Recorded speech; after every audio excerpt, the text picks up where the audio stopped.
એટલે ગુજરાતી સબ્જેક્ટમાં 100માંથી 100 માર્ક્સ આવે.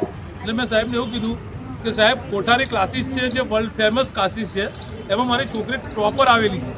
બરાબર, મારી છોકરી નવોદય વિદ્યાલયમાં ભણતી હતી, એમાં પણ 6 થી 10માં પાસ થઈને ટોપર આવી જઈ. સિગ્મા યુનિવર્સિટીમાં ટોપર છે અને ખૂબ મહેનત કરીને 124.75 આવ્યા છે.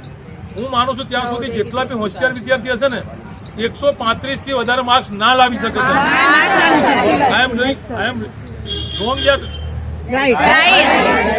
જેટલા બી દિલ ઠોકીને મહેનત કરી હશે ને સાહેબ, 135 થી 140 માર્ક્સથી વધારે કોઈ ના લાવી શકે. પેપર ગુજરાતીનું માત્ર મજાક બનાવવા માટે ને આપણા વિદ્યાર્થીઓના ચેડા કરવા માટે કાઢેલું છે. આપણી લડત સરકાર સામે એવી રીતની છે કે જે લોકોએ આપણને ખોટી રીતે રિઝલ્ટ ડિક્લેર કર્યું છે, એવા જે પેપર સેટરો છે એમણે એમના જે રોટલા શેક્યા છે ને એની સામે આપણે સાહેબ લડત કરવી છે.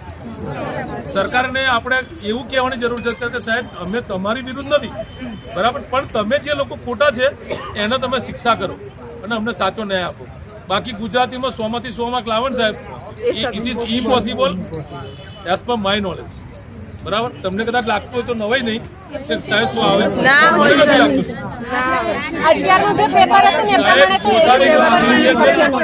કોઠારી ક્લાસીસ ચલાવે છે. એ કોઠારી ક્લાસીસના સાહેબે જે દિવસ પેપરનું સોલ્યુશન નીકળ્યું ને ત્યારે ઓનલાઈન હું મારી છોકરીની બાજુમાં ત્યારે સાહેબે કીધું 81 માર્ક જો કોઈ લાવે ને એને હું સાહેબ સેલ્યુટ કરું. આ ગુજરાતીના પેપરમાં 81 માર્ક લાવે એટલે સાહેબ કઠિનમાં કઠિન વસ્તુ હતી.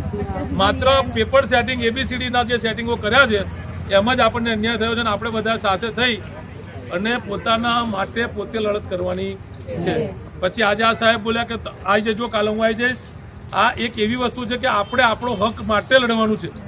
જો તમે બધા રેડી થયા હોય તો આપણે આગળ વધવા માટે તૈયાર છે. એના માટે આપણો શ્વાસ પણ જશે ને તો અશોક મેકવાન તમારી હાથે હશે.